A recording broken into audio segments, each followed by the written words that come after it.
Hello, everyone. A warm welcome to all of you.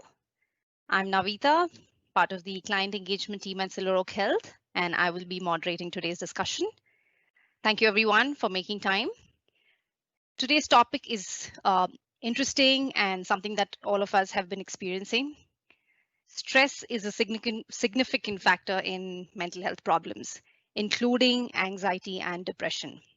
It is also linked to our physical health problems like heart disease, problem with our immune system, insomnia, and digestive problems.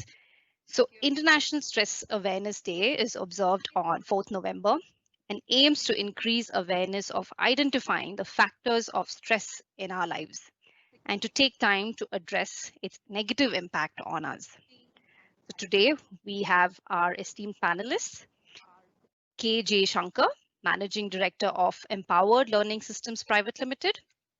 He's a certified management consultant and a certified coach with over 35 years of experience in the industry. He specializes in strategic planning, leadership development, change management, and empowering learning throughout organizations. Further, he has been an executive coach for senior business managers and United Nations officials for many years. He's also a faculty member at various management schools like the ISB in Hyderabad, and he's a global professional in human resources and trained in psychometric assessments. Welcome, Jay. Hi, We good evening. we also have Saurabh Nigam. He's the Vice President Human Capital at Omidyar Network.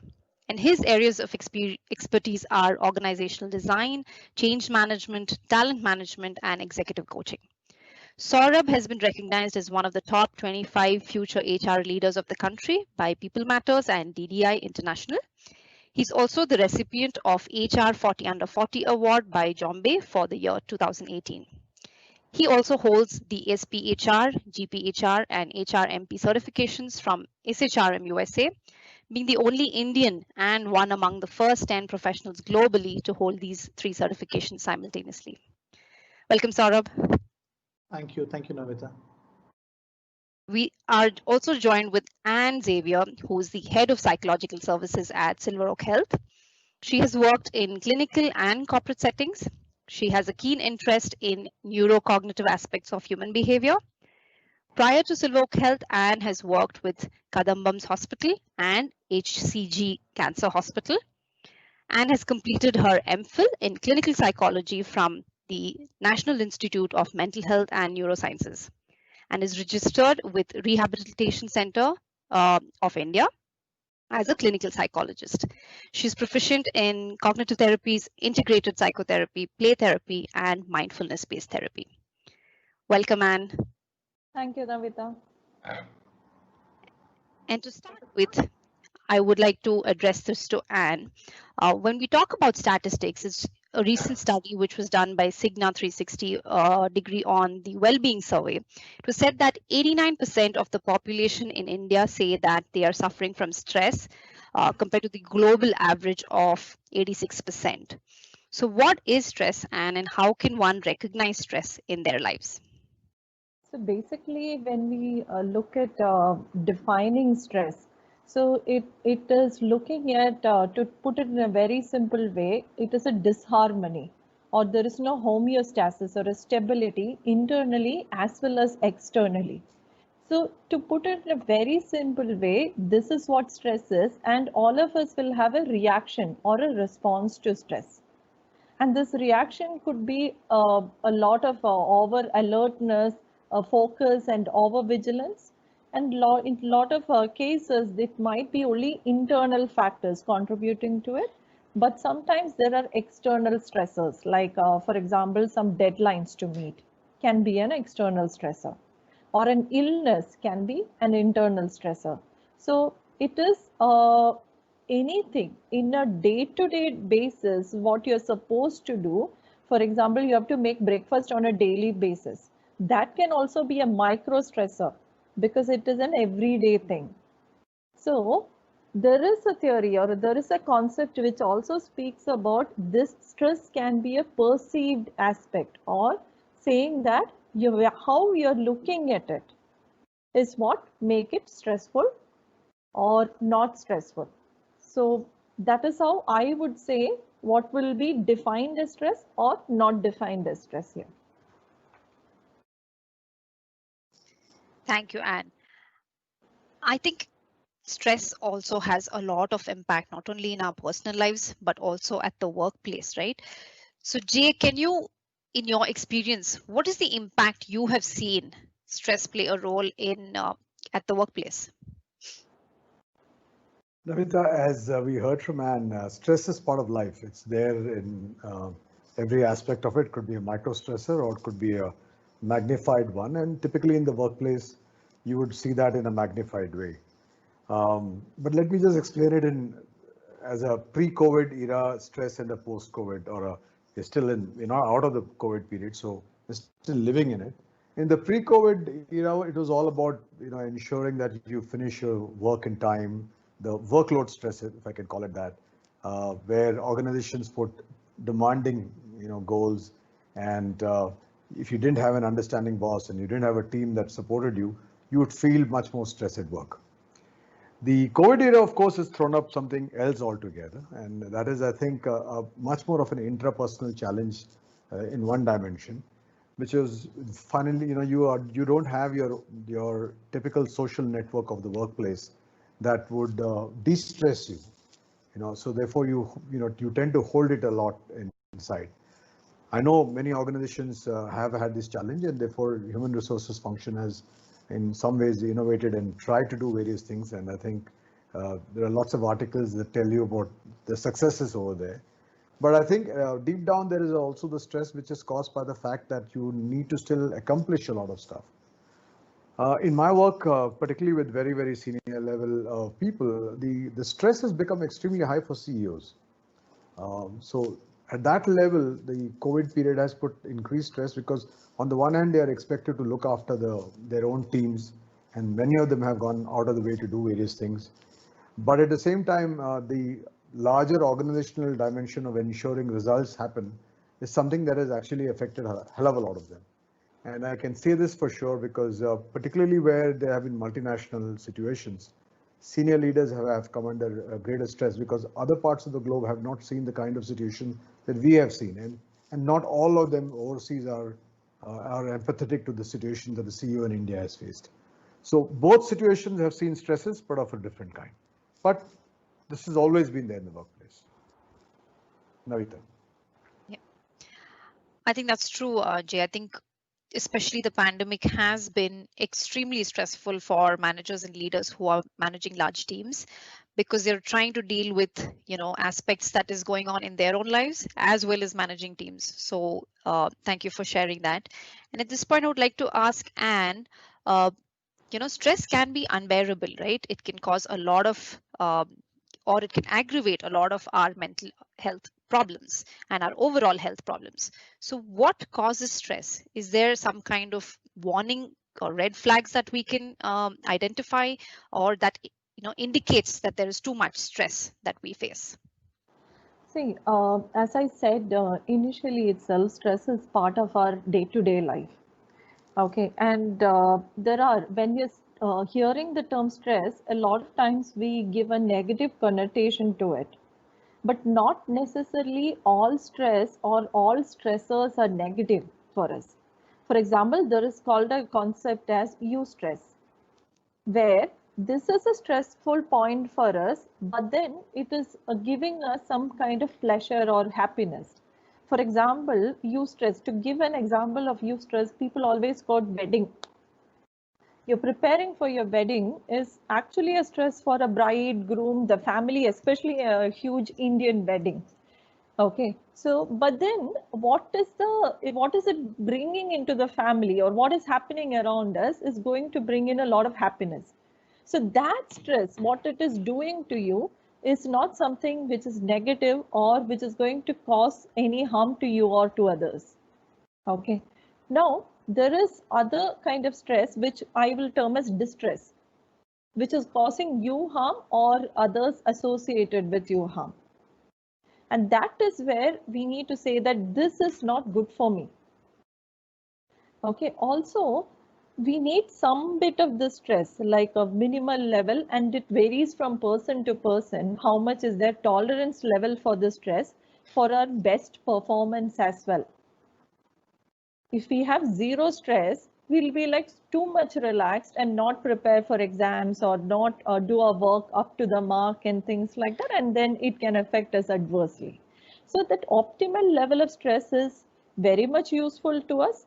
However, if that stress level is continuing, for example, I'm thinking that a lot of people might have enjoyed working from home initially when it started.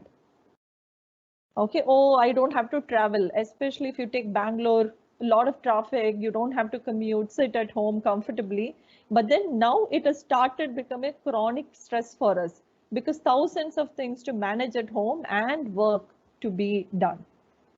Okay, so when something which is okay or natural is continuing for a longer period of time, that can also start affecting our body, our thinking process, and our emotions.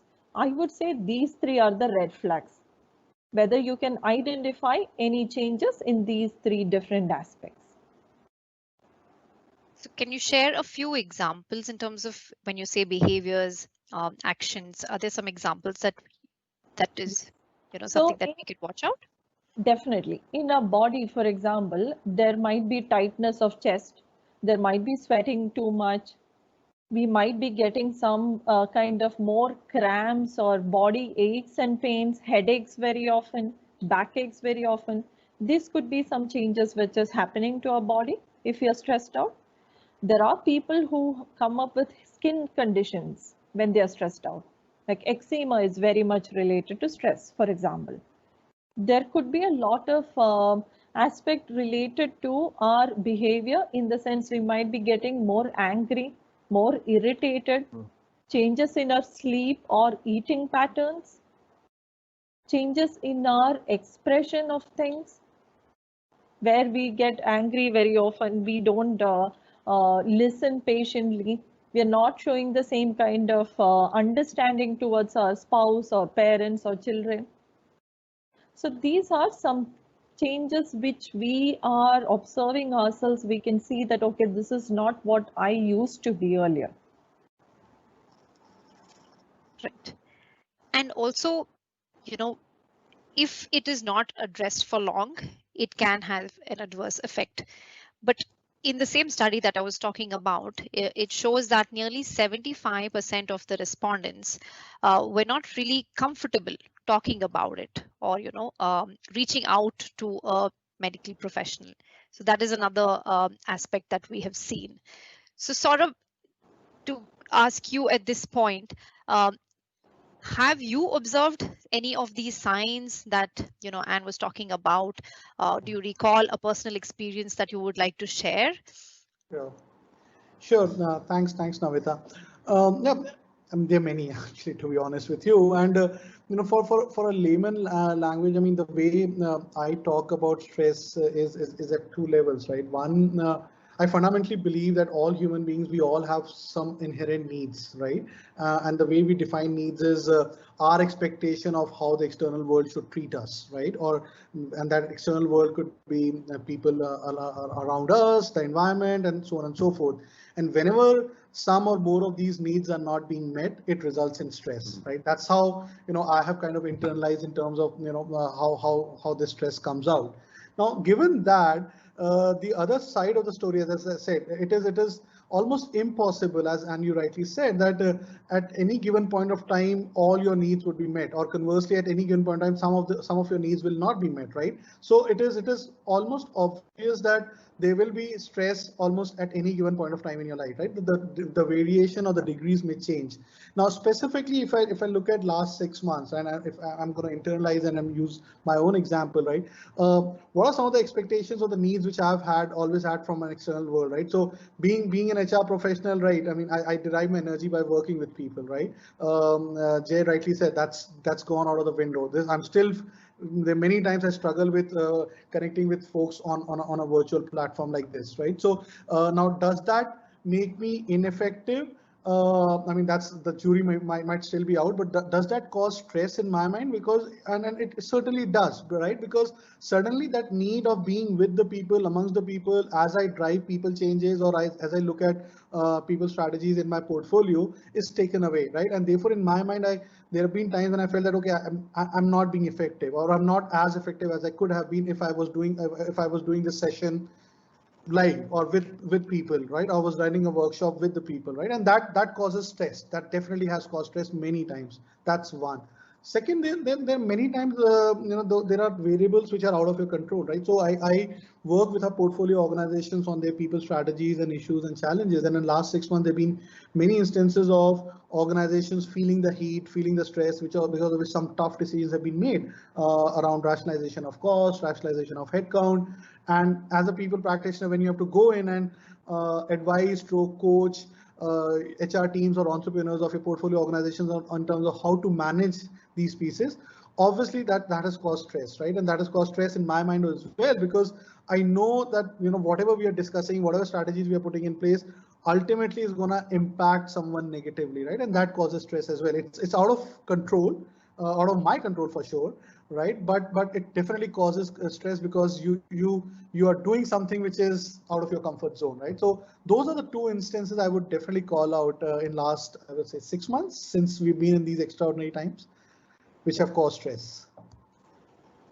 Yes, absolutely. And I think stressors can be, as I was sharing with some people, we already have some existing, stressors which we are trying to deal with. But, the current situation has kind of amplified and, made things look larger. So at this point, I would like to ask Jay as well, if there is any personal experience that you would like to share, because we believe that talking about our mental health, talking about stressors, especially people in leadership roles, people in managerial roles, is impactful, because when you see that each of us are experiencing the same or similar emotions, thoughts and feelings might be different based on our experiences, but we're all sailing through the same storm. So is there something that you would like to share, Jay? Yeah, as we heard from Anne, it's part of life, right? And the last few months have been extremely stressful for everybody from a professional perspective, because suddenly skills are outdated. So in my work, yes, I run an organization which has, which typically in my work I used to travel very extensively because clients wanted face-to-face interaction. When you're coaching at the highest level or advising a family, all the work is actually done face to face, because number one, they are not very comfortable discussing issues virtually. And number two, there are many signals that a virtual conversation cannot fully catch. And apart from the infrastructure issues of line dropping and other issues, people are not very comfortable. The other thing is resilience of everybody has been tested, and so also in our business we've been tested when we used to do things physically. Now we have to move to a virtual world. Fortunately, in our case, since a lot of our international work was always virtual, we could make that switch. But the Indian clients took a longer time to do it. That stressed the stresses the firm and stresses the balance sheet. Okay, because the first few months was very tough. So as I mentioned, like I advise my own CEOs, I had to take calls on my own business as to how much do I support people in what way, etc. But that's for me, it's not been a new, because as you can see, as a young man, I've gone through these phases of life where there have been business cycles. And I've always believed that there is a roller coaster that all of us lead through in business. We call it the roller coaster of change, but there are also roller coasters of life where life ebbs and flows. So you need to be ready for that. So resilience has been tested in the past, and we have succeeded. But this was a new kind of environment. But then we could bounce back very quickly. In that process, what I have done in the past, all along, fortunately, I have my closest confidant is my spouse, and I've had long conversations with Sangeeta, because she understands, she herself is an entrepreneur, so she understands the situation that businessmen go through. So we've been able to talk about these things. And the second is having a good board member. A board member is not just a board member if he's a good friend. He's like a confidant. You can discuss a lot of issues. So ideas that we had to, particularly, significant actions we had to take, was always, discussed along with them. That sort of helped me understand how I could manage my things, and in that same sense, take it forward to the work that I would do with my clients. And I think that's been a good learning. And I think one of the important things that I have realized is, if you try and bring a certain balance, even when you're sitting at home, for someone who had not done it for many years, even if you sit down at home, you create a new routine, a balanced routine of work, some amount of, certainly exercise, because that's something which I've always loved to do, whether it's sports or exercise, as well as some amount of leisure. So these are the three things that we have, done. And then suddenly realized, I think we just heard from Saurabh, you discovered family all over again, right? So for people who like us who've been traveling a lot, this has brought a certain amount of new pleasures in our life. So that's something which has helped me manage this period very well. And I can see that firsthand. That's what has helped me keep my wits around me. Thanks. Yeah, absolutely. I think also, as you were mentioning, certain things that we are enjoying, whether it's sports or music, and things that kind of help us de-stress a little bit, can keep us going. But again, it's nice to hear that you have a confidant whom you can reach out to and speak about the emotions that you're experiencing or talk about your mental health. And I would like to ask you at this point, in terms of why is it important to speak about our mental health? Because a lot of times we're very comfortable talking about the physical health, any pain or discomfort that we have, we're okay to reach out or even take sick leave, but why is it that, the stressors that we might be facing, which can impact our mental health, we're not actually talking about the stress, or it's a given that stress is there and you have to deal with it. So people are not really talking about it. So can you share some light on that? Okay, so Navita, here I would always say that people are willingly come across and saying stress is there. They're ready to accept stress is there, okay? But what are you going to do about the stress is something they never want to speak about. So even if you ask somebody, oh, how are you? I'm stressed at work. They will tell you openly, or I am stressed about some things at home. So I am stressed is a word people are more commonly using nowadays. Okay, so you're stressed out. What are you doing about it? Oh, nothing. Oh, it's just a phase I'm going through. Maybe the different factors it could be, one of the major reasons could be the stigma associated with it, that you're not supposed to be speaking about your emotions or showing your emotional vulnerability or weakness to somebody else. I have stress, but I am going through it. I'm handling it well. Maybe that is how people want to portray themselves as in front of others. So I am assuming definitely a lot of studies have shown that why do people not take help from others? The major thing is the socio-cultural outlook, how others will perceive you. And unfortunately, it is much worse for men. And most of the workforce do compress of men, and you're expecting and teaching them to be strong and minding their own business and taking care of the family, everything. So how can they come out and say that, see, I need some professional help, or I need to do something about my stress? So it is as if you're questioning their masculinity itself. Sometimes it is perceived like that also. So these are the challenges I think most people do face. But a positive change, I don't know whether I can call it a positive change, but there is a change which I am observing, that since COVID started, since the online facilities are available, I think more people have started reaching out. Because you don't have to go personally to a place, to a location that is observable for others. So that privacy, that confidentiality can be maintained.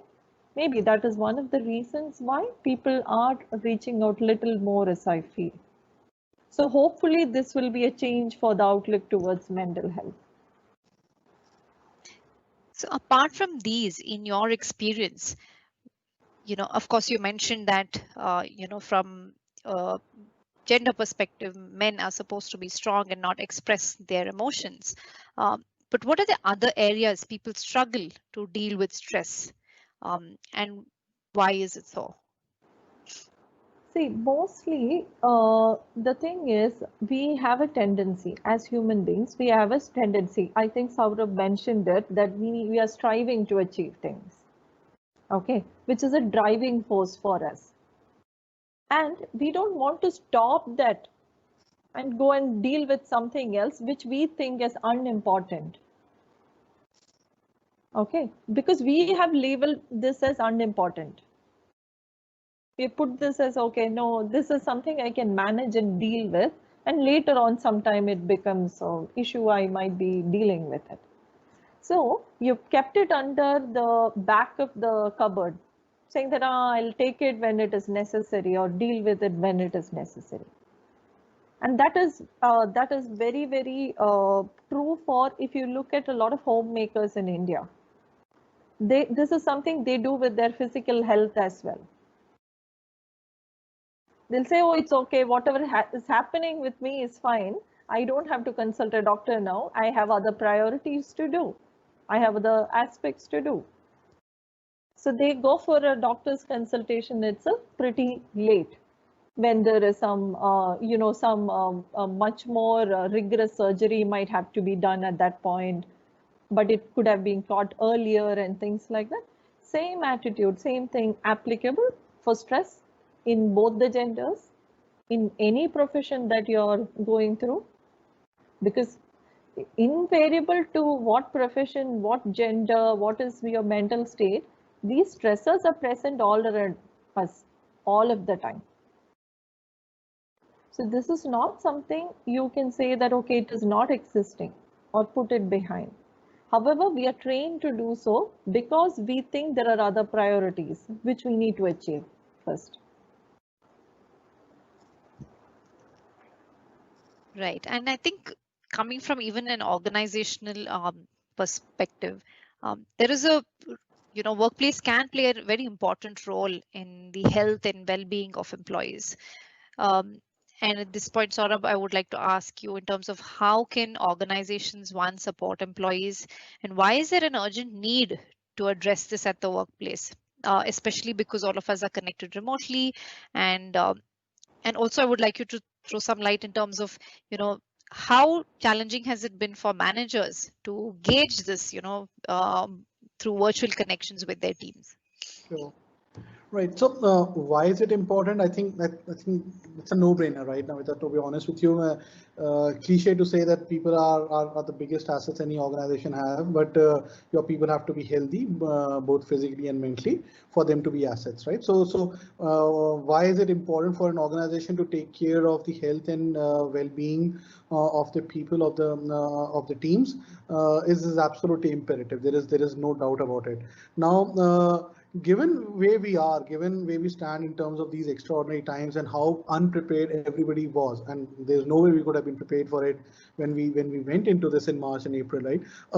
It's been a journey, and I'm going to use our own example within Omedia Network and the portfolio of organizations which where we've invested, where we part of. It's been a journey wherein the first immediate reaction to this way back in March, April was just to take a step back, take a deep breath, take a step back, and don't be worried about, okay, we had set ourselves a certain target, certain objective, certain goal at the beginning of this year. What is going to happen to that, or how we are going to achieve that? And we call that entire exercise as reprioritization. And we pushed pretty much all our organizations, starting with ourselves, to just take a step back, revisit what our priorities were at the way they were articulated, and given these uncertain stroke extraordinary times, what is it that we would still like to do, and what is it that we would not want to do or we cannot do, and be very, very cognizant and do that objectively and be very cognizant about it, because there is no point pushing yourself as an organization, as a team, as an individual, towards something which is which is unachievable given these times, right? So for us, that was point number one, right? So everybody was at that point in time was saying that business usual would return in 1 month, 2 months, 3 months. Our way of looking at things was the fact that we are not in business as usual means that we have to go back and figure out therefore what the new world and new priorities would mean to us and therefore would mean to our portfolio organization. It started with that. Now, the moment you do that, then it pushes you to then think about, okay, what are the org priorities? What are therefore within the organization? What are the team priorities? What are the individual priorities would look like? And mind you, in this, one of the biggest challenges which we very quickly started realizing is that when we are in office, right, and when we are in an office environment, we may come from different backgrounds, different cultures and contexts and so on and so forth. But we are, the moment we enter an office, we are all under an homogeneous environment, right? That's office, right? And therefore, it is allowed or it is okay for you to then think through ways and means of engaging with people, putting together your ways of working, putting together your processes, because it's a homogeneous environment and everybody's in that environment and it works for everyone, right? The moment you put everybody remotely working from home, very quickly we realize that the environment and the context is going to be different for everybody, right? So and just again using an example for a financial services business, a 10 a.m. Morning 10 a.m. sales call, wherein the entire sales team comes in and gives out their numbers and talks about their what they're looking to do the next day, would have been okay if you were doing it in a homogeneous environment like office, wherein everybody comes into a room or gets onto a call and discusses it.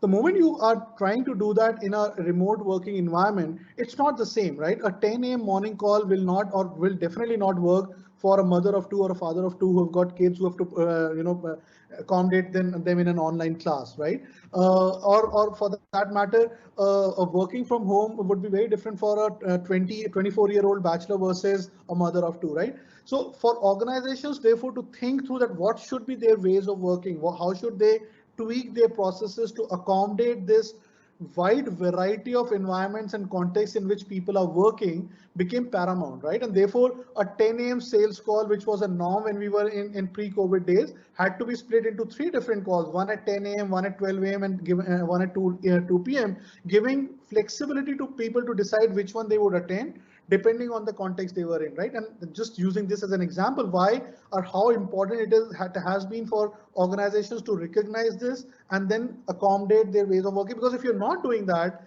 you are, I'm going to go back to the same definition, you are somewhere not adhering or accepting the inherent need of different individuals, which in turn will cause stress, which in turn will make them unproductive or ineffective in their roles, right? So that to me has been an ongoing process, and I've just used this as an example, but that ongoing thing of figuring out what works for different kinds of people, given this heterogeneity of environment we are working in, therefore figuring out how do you manage your workflow, how do you manage your ways of working is the second piece. Starts with the reprioritization, then how do you work, and third, I think, and we've spoken about this, Navita, before, that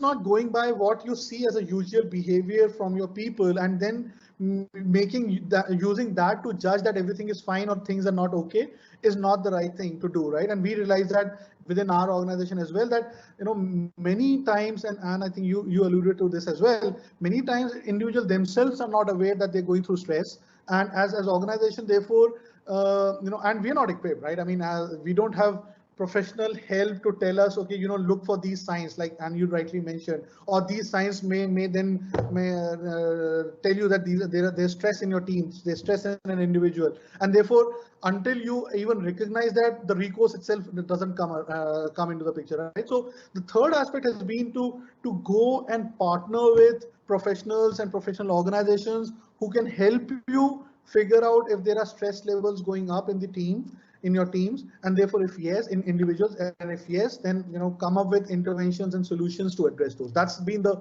third part of it, right? So that's how I would say we are going about it. Honestly, I don't think we are anywhere close to the end of the tunnel, as they say.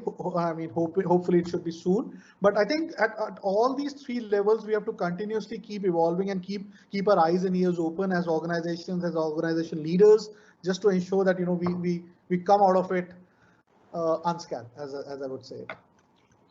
Absolutely. I think you rightly mentioned in terms of even the creating those, structures and routines which kind of help employees and looking at restructuring basically. But in terms of conversations, Jay, I would like to ask you this, and this is something that I get when we do sessions. A lot of time managers and even employees, how can they have open, honest conversations? So that becomes a challenge itself, uh, because everybody assumes that yes, there is stress around, we're all trying to work in a new environment, but how can leaders and managers, one, create that environment of trust, and how can the conversations happen? Oh, now that's a real big one that needs a workshop by itself, isn't it? But let me just take a shot at it. The important thing is to realize that these are, creating strong relationships is a process, okay? And good human resources people, Saurabh's, entire tribe will tell you, as he said, it's not an asset by name, it's because of the way you treat that asset. So, and only then does it really appreciate. So therefore, investments have to be on an ongoing basis in this process. And those investments are for all the members of the team, starting with the CEO. Let's recognize one thing. Everyone needs someone to talk to. Everyone needs someone to talk to. And I'm saying this because while human resources has got a huge role to play in an organization, they're also viewed with a lot of skepticism by various people inside the organization, particularly when they have been reduced to playing administrative roles. Okay. Now we also see a situation, as I've seen this also, where a lot of human resources people who have understood that it's all about business, so they end up talking a lot of business conversations today. And somewhere along the line, the aspect that they genuinely are supposed to do of providing a supportive, conversation to people or creating their environment for the supportive conversation has been forgotten because of the fact that either the human resources people have not stayed in the organization long enough. In other words, they have not invested deeply in the organization. They've only been focused on themselves because therefore they have moved on because of glorious opportunities that they've got, or that they have not influenced the CEO to bring in this dimension of, because stretch goals are fine. I mean, we all need to have, as ambitious individuals and ambitious organizations, stretch goals are necessary. Let's always, let's never deny that. But when does it become an unrealistic goal? I just heard this, the comment from Saurabh saying the first thing they did was to reprioritize. Now, how many senior leaders understand that?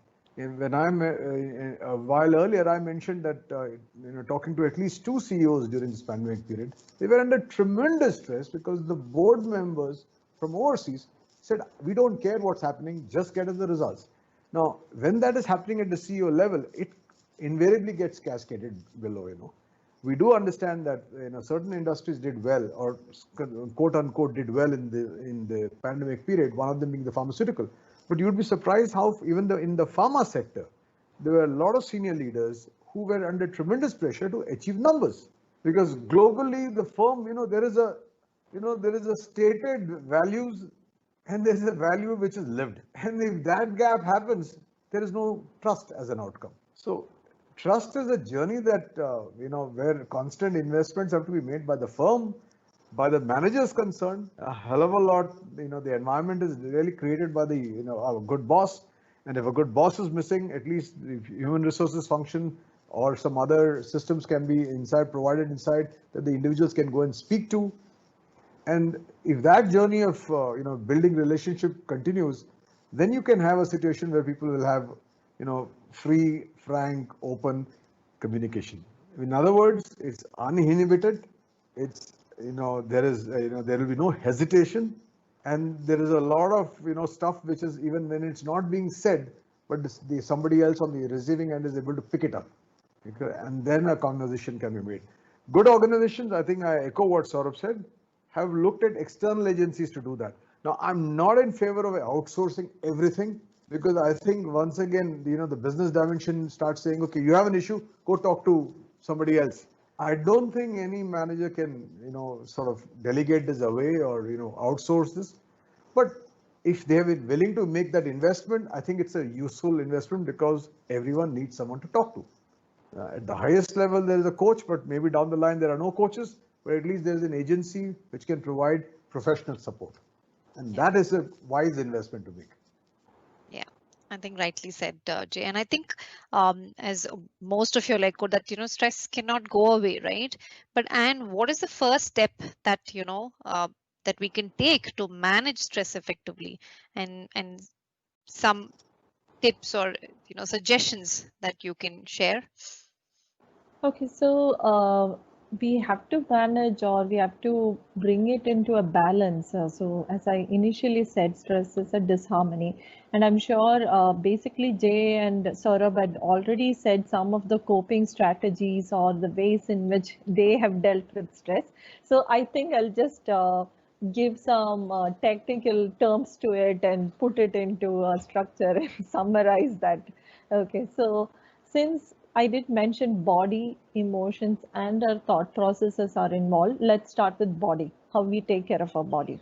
Physical exercise is very important on a routine daily day-to-day practice. So a lot of times people complain that I don't have time. You might not have time to do 1 hour of an exercise where you're going to gym and doing a hard routine and things like that, but can you spare 10 minutes of your time to do some exercise?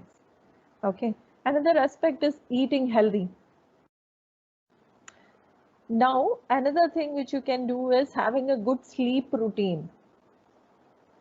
So if you're looking at the body side, these are the things which are going to help us.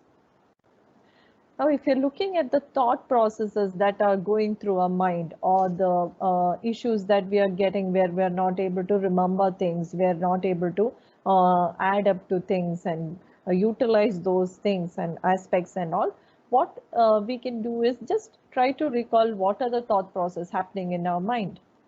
Is it running in a way that is putting us down and saying that, oh, I'll not be able to do it, so much work to do? Are these messages going back to our brain or not? And try to reframe or rephrase these messages. Okay, this might be looking so overwhelming for me. Can I do it in some other way? Are there alternative ways to look at it? Can I split this task? Can I split it over 2 days? So just looking at or observing your thoughts, identifying whether we are going into a pattern where it is escalating and going in a loop, trying to break the loop, trying to reframe or rephrase it, saying that, okay, fine, this is how I can deal with it. Trying to look at it in a more practical, logical way rather than get emotionally involved with it. That is one way in which you can deal with your thought process. Now coming to emotions aspects of it, one very good way to deal with your emotions is definitely meditation. But meditation, as all of us know, it's not an easy practice. One day you cannot just sit and start saying that, oh, I'm going to meditate for 1 hour or 20 minutes. So it is a practice which you'll have to build gradually. Another concept or another aspect which is very famous, I think most people might have heard about it now, is mindfulness. So there is a lot of people confuse mindfulness with meditation. Mindfulness can also be a type of meditation, but actually I would like to say that it can also be part of your life or your way of life, where you're doing things in a mindful manner. So when for example, if I'm being a part of this panel discussion, in between I can have thousands, millions of different thoughts, millions of different things to look around me. But it can be a choice, it can be a mindful choice that I am making, that I'm going to focus here, put all my senses here. So that will be a mindful participation in the panel discussion, for example. So like that, in each and everything that we do, we can bring in mindfulness. We can be mindful while we are eating. We can be mindful when we are working on one aspect of work, putting an Excel sheet, whatever you're doing. So bringing in these kind of practices on a day-to-day basis will help us deal with stress. That is how we build coping strategies. And when we have all the scoping strategies, we build our resilience. Resilience is nothing but building back the ability to bounce back. So if a ball is thrown, and if it is a bouncing ball, it has to bounce and come back to us. That's how we are going to throw the ball. So that is what resilience is all about. It is a step-by-step process which we'll have to put in little bit effort into building. However, it is difficult, not impossible.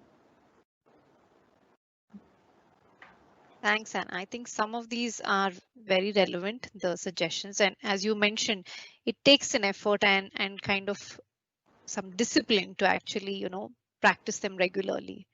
And I think I would like to ask Saurabh and Jay, before we move on to questions, what is the message that you all would like to share with our audience today as a closing note before we open up for questions?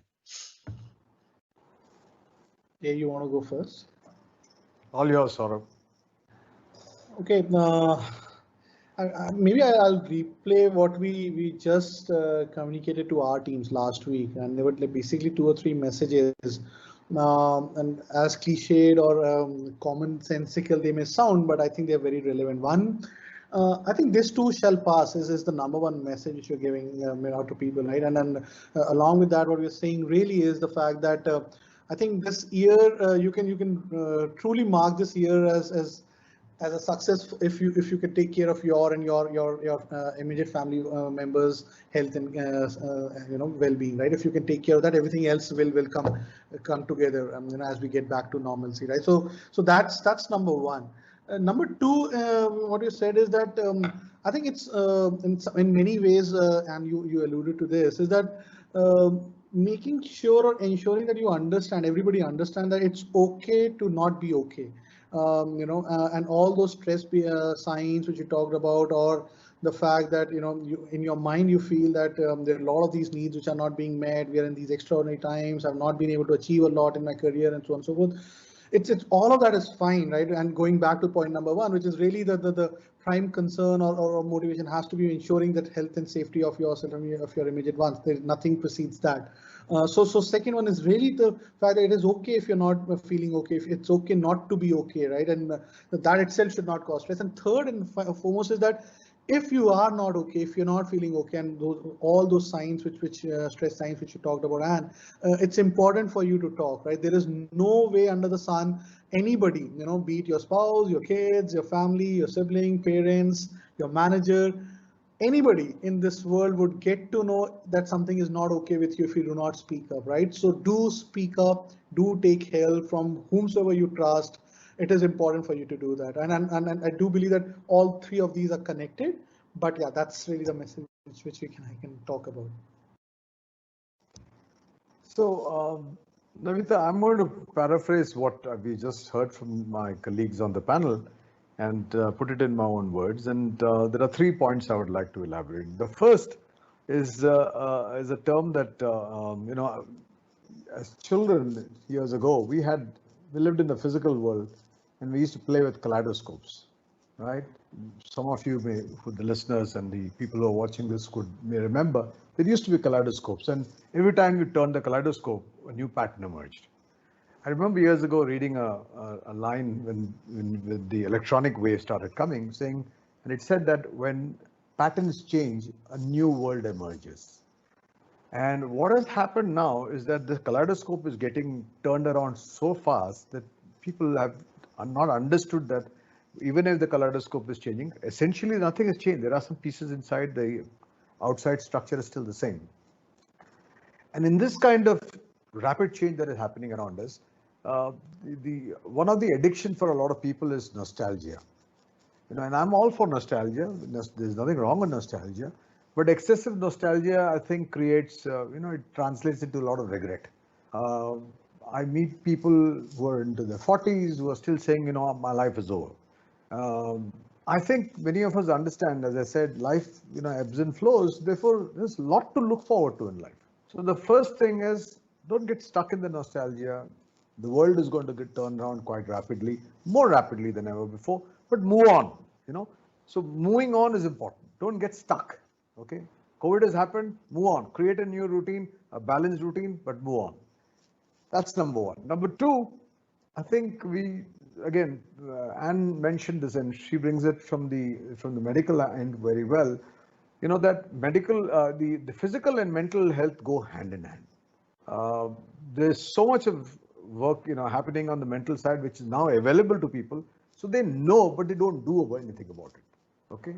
And unfortunately, the physical dimension is forgotten when you live in a urban, jungle like Mumbai or Bangalore now, where your life is either on the road or just excessive. You put your body into so much of pressure. Even if there are these IT parks that offer gyms, I'm not sure how many people use those gyms. Or even when they go to the gym, as you heard from Anne, people are they've put themselves under pressure saying, I need to share my scores or I need to exceed my scores. So once again, it's insane pressures on excelling. So it's just gone a little crazy. So the purpose of going to the gym, to be mindful in your activity there as a measure of bringing balance, is again forgotten. So if you can bring that properly, that would really help. And the third, I think is extremely important is, I think people must invest in themselves. There's a lot of things happening around us in organizations where everybody is expecting the company to do everything. And companies have, in the quest to get more out of people, they are doing a lot of stuff to people. They're offering, it's not just more money, a lot of comforts, etc. are being offered. So, but I don't find too many people investing in themselves. I think expecting if you don't have a supportive boss or a supportive organization, it's not the end of the world. If you believe it's important for you, you reach out, and there is, whether it's information through the web or agencies that you can find, or getting on a personal coach, or talking to a professional counselor, access is there. But there is a reluctance to invest in themselves to do these things. They seem to expect others to do it for them. And I think people who don't understand that if they excessive dependence on organizations to provide everything for them will only hurt them in the long run, particularly when the patterns are getting changed very rapidly. You need to take control of yourself as much as looking at the agencies outside to support you. And mental and physical health, for example, it's your personal choice. Bringing in that balance. Nobody else can do it except you. So take control of your own life to do these things. These are the 3 points I would like to stress. I think that was brilliant, Jay, because at the end of the day, we are responsible for our own, well-being, and particularly our, emotional well-being, which kind of impacts everything. And thank you so much for emphasizing on that. Anne, would you want to add any points before we move on to the questions? Because I can see a few questions coming in. As a closing note? I would not like to add on to anything. I think Jay had summarized it quite well, that we need to take care of ourselves. We need to put ourselves, our physical, mental, spiritual well-being a priority, and try to bring in balance between all of these things and with our family. So it is a balancing act. It is putting together all these components together, but we'll have to put in some effort into it, because it is a good investment, because you're investing in yourself. I think to add on to that, and I can see a question coming in on similar lines, where they're saying that they are feeling stressed, and they don't know what exactly is the trigger, but they're scared to reach out to a professional help because this might involve lifelong treatment, or you don't know what the treatment is about, and that is what is holding them back in terms of reaching out. So would you like to when you're this? reaching out, you need to understand that a professional can give you a recommendation about medication or about therapy, about sessions, about lifestyle changes, but it is you again who is going to take the decision what you're going to do. Are you going to take the medication? Are you going to do this? So consulting at least you can do, and then you can take the decision later on. You don't have to be stuck on the fact that, oh, if I go and consult, I have to take this medication. The recommendation, you're bringing the hose to the water, is a professional's duty. Whether the hose will drink the water or not, nobody is going to force you here. So I think there shouldn't be fear that somebody is going to force you to do any of these things. If you're bringing up the matters, it's your right to decide. And definitely the new amendments to the Mental Health Act defines it very, very clearly. It is the willingness of the person to even seek help for mental health aspects. So if you want it, you can take it. We can only recommend it, not force it on anyone. Right. And there's another question. I think I'd like to address this to Saurabh. Of course, they're saying, laughter is a good stress buster, but given the current COVID situation, a lot of employees are missing out on, those coffee breaks that used to have, speaking to colleagues. So is there something that you all have tried and tested internally, which has worked well in terms of connecting with colleagues informally rather than only work? Yeah. So, good question. And the easiest thing for me to answer this would have been what we keep seeing on a lot of social media. A lot of people and companies speak about doing these virtual events and fun Fridays and whatnot. But I'm not against that. But let me give you some view on what I'm hearing from a lot of our people within organization in our portfolio. Just the same thing, right? Just to imagine when you're doing a fun Friday in an office setup at 3 o'clock or 4 o'clock, everybody leaves work, leaves their desk, comes and enjoys that fun Friday, whatever event activity you do that, right? But if you think that you're going to do a virtual event, whether it's a stand-up comedy or an activity or whatever, virtually at 3 o'clock, and expect that everybody will come and enjoy it, it's not going to happen, right? Because different people will, again, as I said, different context, different environment. I've had a lot of people who have come and told me that don't do these fun Fridays. Let's not do any activities. We want to be left alone. That's my stress buster, because when my kids have finished school, all I want is time for myself. No meetings, no calls, no fun Fridays. So I'm a little wary about that. And therefore, the only thing I would say, and Jay, you rightly mentioned right up front that we're all social animals. We all want interactions, right? And I'm sure each one of us have a circle wherein you can plan a call, and it need not be a Zoom call. It may not be a video call. It could just be a WhatsApp call or a WhatsApp message with people who you call your confidants, and do that. Nobody's stopping you, right? So I don't think there can be a what should I say, a ready cut formula which will work for everyone. But yes, you do miss those water cooler conversations, but nothing stops you from reaching out to a person by sending a text and saying, hey, you know what, can we catch up for a 5-minute conversation whenever it allows you to? And just be mindful of the fact that the other person will have to respond to you based on his or her priorities at home as well, right? So to me, if you have the wherewithal, and you should have the wherewithal, given we are all social animals, to maintain your social connectivity, you will do that, right? And you'll find ways of means of doing it. You must do it, right? I don't think you should bank upon only a fun Friday to keep connected with your teams. I'm not against it, but I think we've had too much of it, and I'm hearing more and more of this that doesn't work for me. It doesn't really work for me. Yeah, I think that's right, because I mean, setting aside only on a particular day or formal invites from the thing doesn't work. Absolutely. And I think that ties into another question which has come in terms of working for long hours and tasks never seem ending. And this is a question posed to you, where they are feeling burnout because of working for it. Now there is a blurring line between work and home, right? So you don't know where your work starts and then where in 5 minutes you're in your living room. So to wind down, it becomes difficult. So what can one do to address this aspect of burnout?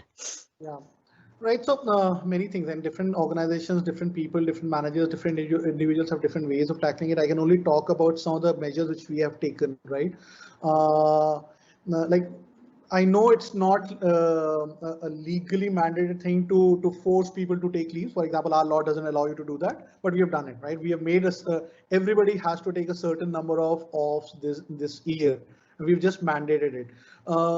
We have extended our Diwali. We give 3 days of Diwali break. We've extended it to 7 days, right? We basically are pushing people, and this is just one example I'm using, pushing people to take time off, right? And because these lines are blurred, and the stress levels are going up, then you're working long hours, and it is going to have an impact on both physical and mental well-being, right? So that's one of the things which we have done as an organization, is push people to take breaks and mandatory. I mean, we just made it mandatory for all the managers. Managers are being asked questions if not, given we are already in the 11th month of the year, if not more, if less than 80% or 85% of their teams have not taken the mandatory offs in a year, they're being asked questions, they're being pushed to make sure people take off, right? So that's one thing. Second, a very practical thing which we have advised and which we have we started doing as a practice way back in May itself is on the calendar, if not every day, at least on alternate days, block certain time when you as busy for yourself, which is for your own on personal needs, wherein you will not take any calls or any meetings, right? And it could be half an hour, it could be 1 hour, it could be 2 hours, depending on how your calendar, but do it upfront. And so that, and then announce it to your team, announce it to your colleagues that you're doing it, and make it as a practice. Because again, to address the fact that there is so much happening and there is no stepping out of this zone wherein you're completely switched on for long hours, right? I mean, you switch off from a meeting, then there's an online class to be taken care of. You're preparing for a virtual session like this, and your kid comes in, like my daughter came in, and you have to attend to her. You just cannot, right? And all of these, either you accommodate and you make your mind attuned to this, that this is a given, this is a new normal, and therefore it should not cause you stress. If you're not able to do that, and there she is again, and if you're not able to do that, then you should push yourself to give you compartments where you are able to switch off, right, and attend to different needs of on your time, right? So that's really what I would say. Absolutely. And would you want to add any techniques that can be used by people to address burnout? See, burnout, if they feel like they've reached a burnout state, the first and foremost thing, as Saurav also mentioned, is taking a break. Taking a break to reevaluate what is happening in work friend, in personal life friend, and maybe take a professional's help to understand your thought process or the emotional level, and take a step back from everything, because chronic burnout can cause a lot of physical and mental issues later on for you, or immediately also, depending on how long you have been on the burnout scale. So if you're thinking that, oh, you've reached the burnout state, I cannot do any more work or family related things or whatever, take the step of taking a break, where you're away from all of this chaos, having a place where you can think about it, taking some rest for your body and your mind. If things are not sorting out for you in your mind, consult a professional, speak to him or her, understand what can be done, whether some other techniques, strategies can be used, then try and deal with it, rather than trying to deal with burnout also on your own. Right. Can I And add one point to that? And this is an advice which I got from my mentor, and I think it was very relevant, which is really, how to cope up, and and it is really, the way she framed it was that as human beings, we all have this desire to do something positive, right, or create something, or make an impact and and given where we are, one of the short ways of managing this stress is that give yourself or articulate something for yourself which you will achieve, right? And it may not be like a moonshot, it could be a new hobby, it could be a weight loss program, or it could something which you will do for yourself, and start working on it in the time which you have, and create something meaningful and positive for yourself, because that will help you keep your sanity in place. And I thought it was a very, very important and valid advice which came my way. thanks. So I think I will, the next or the last question I would like to ask Jay. There is a question, and I can see a lot of books at the background, so I'm going to ask you this question. So they're saying that people who have read a lot of whether it's books or spirituality or anything, seem to be more in control, with more energy and confidence. Do you think that there is any relation to this in managing stress, or would you recommend anything that people can read or be aware of? First thing is there is no one rule for everybody. I like reading, so I'm surrounded by books. But I also remember years ago meeting a young engineer And those were my early days as a facilitator in these. When I just started my career as a external, trainer, consultant. And I remember I sort of prescribed, saying must read a book. And I still remember that youngster, this is over 25 years ago, when he said, I will never read a book. And he told me he will not do so because his house, he said, his father was a headmaster. His house was full of books. And he said he used to see regular arguments between his mother and his father because he was a primary school teacher in a Mofussil area. And the father used to spend money on books. And the mother said, we need to spend money on home.